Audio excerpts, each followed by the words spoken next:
Passeggiando per le vie di Napoli rimango sempre affascinata dai chioschetti stracolmi di cibo. Oggi vi presento la parigina, un lievitato campano che è una meraviglia.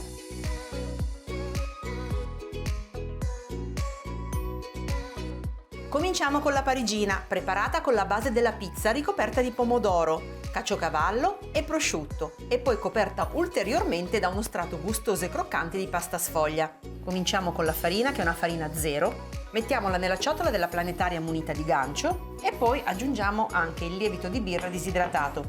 Ora nell'acqua sciolgo il sale, mescolo bene e poi aggiungo anche l'olio. Aziono la macchina e poi unisco a filo il contenuto della brocca.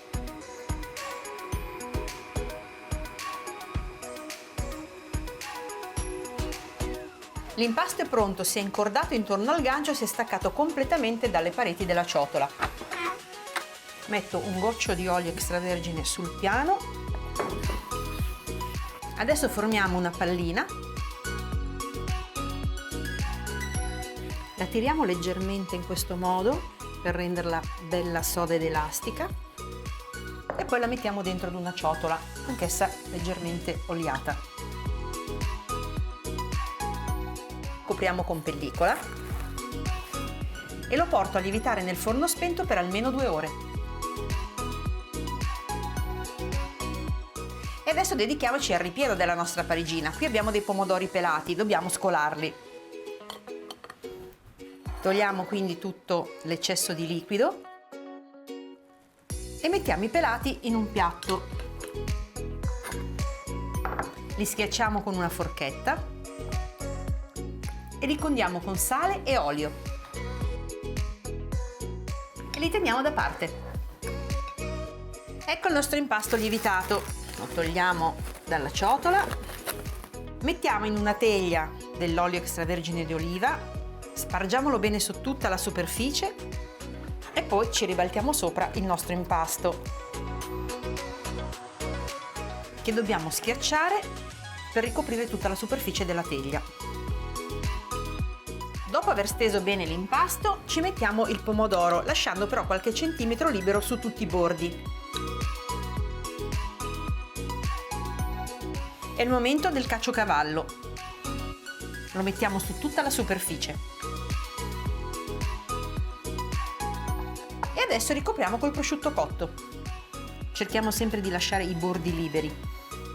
Adesso è il momento della pasta sfoglia che andrà a rivestire la nostra parigina, è proprio la caratteristica di questa ricetta.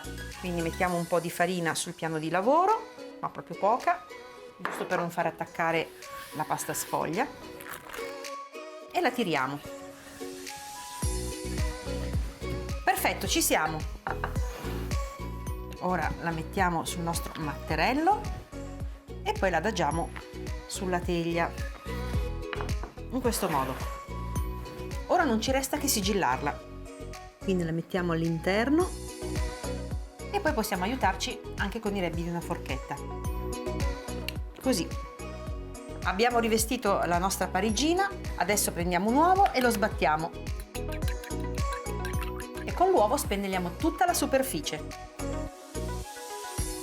Per non fare gonfiare la pasta sfoglia durante la cottura dobbiamo bucherellarla. E siamo pronti per infornare la nostra parigina in forno statico a 200 gradi per circa 20-25 minuti.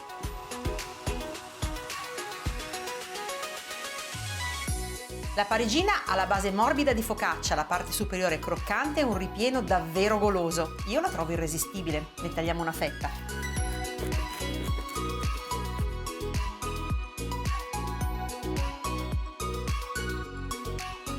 Ecco la mia parigina, con un assaggio volo direttamente nella bella Napoli.